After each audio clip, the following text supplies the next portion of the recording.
Salamat sa pagtambong nato dinhi. Isip Committee sa Finance ang i-report tagay lang ko gamayng correction sa gigingan ni Kapitan bahin sa atong budget for 2026 Kap. Siguro na confuse si Kap. Ang atong budget karon 2026 budget is 2,900,729. That is nata kanang atong share sa national tax allocation. Ang karon is 3,357,652. Corrected sa gi-report ni Kap nga 3,492,856. Kanang 3,492,856 apil na ana ang atong estimated annual income nga 135,294. Unsa man ang estimated annual income nato? Dis man nagikan asa nato kuhaon. Kaya ang atong nata is 3 million raman. 3,357 nganong naman tay 3,492. Kaya kanang 135,294 mo na yung nga estimated annual income nato. Asa na manggikan? Kinsay mo hatag ana? Kitang mga katawhan, kitang mga bariwanon, share na nato sa atong barangay. Kaya kana og di na nato makuha, di po nato makuha ang total in budget nato sa tibok tuig, i-accumulate ang estimated income plus ang nata nga niabot o gagingan ni Kapitan nga correct na 3,492,876. No kanang 135,000 nga atong estimated nato nga annual income unsa man na nga gisaligan nato gikan nato taxpayer mga katawhan basi makaingan ta nga awa man tay obligasyon sa gikaingan na namo balik-balik isip bariwan na atay obligasyon financial obligation sa atong barangay isip counterpart sa atong galastuhan sa tibuok natong tuig kay kanang 135 unsa man na siguro naman nato bag ni kay balik-balik ni bisan pag dili finance ministerial katong dahil mga taga provincial treasurer's office bito nga ninganhi kay nung dumo ang naghisgot og katong mga delinquent nga mga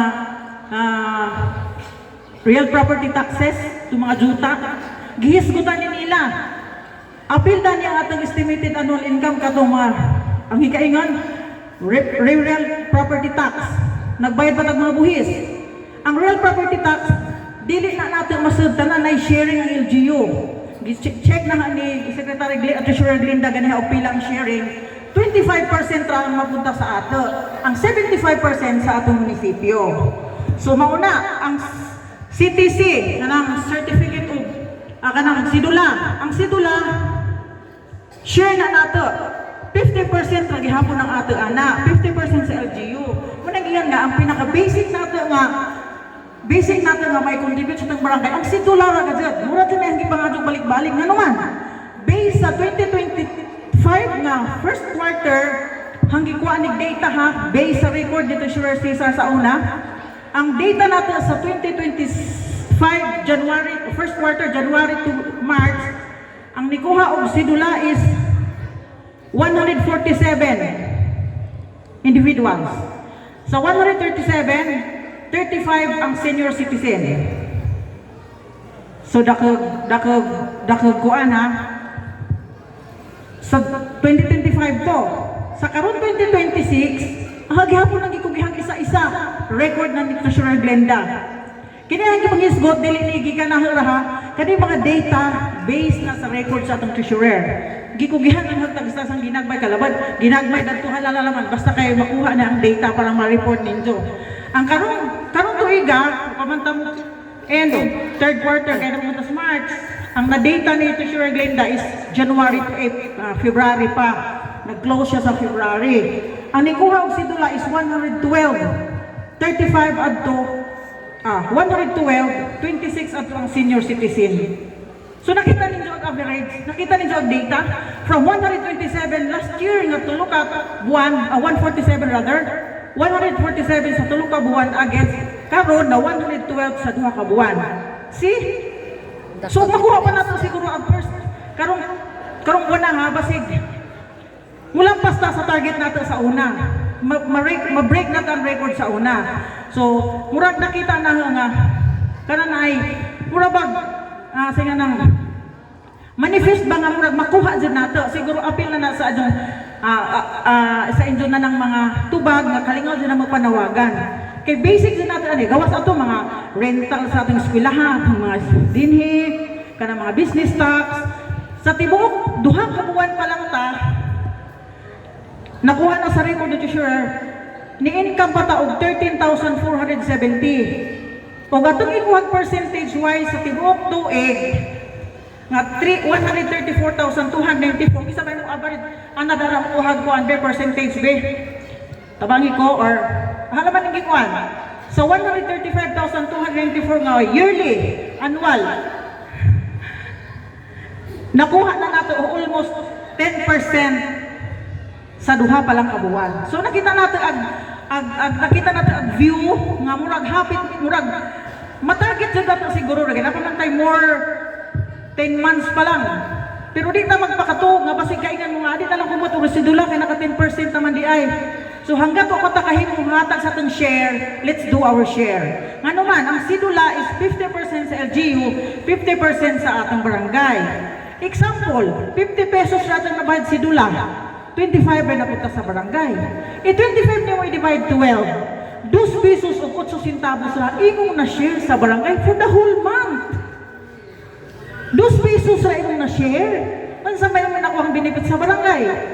Mga fasilidad sa barangay, karsada, health center, barangay hall, CR, covered court, mga serbisyo sa kagawad, serbisyo sa mga BSW, serbisyo sa atong mga tanod. Dagatag nakuhang pakinabang, da atong nahatag 2 pesos ra, out of 50 pesos sa tax, sa sidula nga atong gihatag. Di pa gito ito muhatag. So calling sa wa makahatag sidula, mura sila pinaka-basic natin ipangaso kay. See, 2 months pa lang, naka 10% na ta sa target. Hopefully by 10 months pang dagan, muabot ra dito sa 135 to make it 3.4 million 900 to 856 ang total na budget natin sa the whole year. Ngano sa man ang targeton? Mahatag natin itong mga gi-allocate tanan nga budgetaries sa barangay. Sama sa giingan na ni Kapitan ganiha, let me reiterate kay basig general na itong kakapitan. Unsa man itong budgetan sa total itong tanan, nga niabot itong 3,994. Hopefully, kung mamayad ta, makuha natin mga target. Unsa man na, 55%, 53% ana padung sa personal services. Sa budgeting kasi, kanang mga daang barangay officials kahibaw na. Ako sa una di pa ko barangay officials, naugalian na nahangutan og mga chart diha sa kanang full disclosure board. Sa una pa nga t-shirt tibong pa. Naugalian na nga mamasa lang jud ko. Mura dyan na yung nakuan. So, nakakuan ko sa mga budgeting nga di naman ta kahibaw isip ordinary katawhan kay di man ta apil tanan, wa man tay chance mo apil panahon sa budgeting. Di ba? Ang mga barangay official na din ang mag-budgeting, hopefully apil ng mga uban nga mga POs nga gipangaduan na sila tad-tad sa giilan ni Kagawad Arnel, mga programs and projects taga pangayuan sila. So mo na budgetanan 53% ana para sa mga honorarium per dime sa mga officials appointed tanang manglihok sa barangay. Ang 20% ana para sa development fund. Di ta pwedeng makabawas kay kana given na. Di ta pwedeng magbuot-buot ang 15% na tinghatag. Given na didto. Ang 10% na sa SK.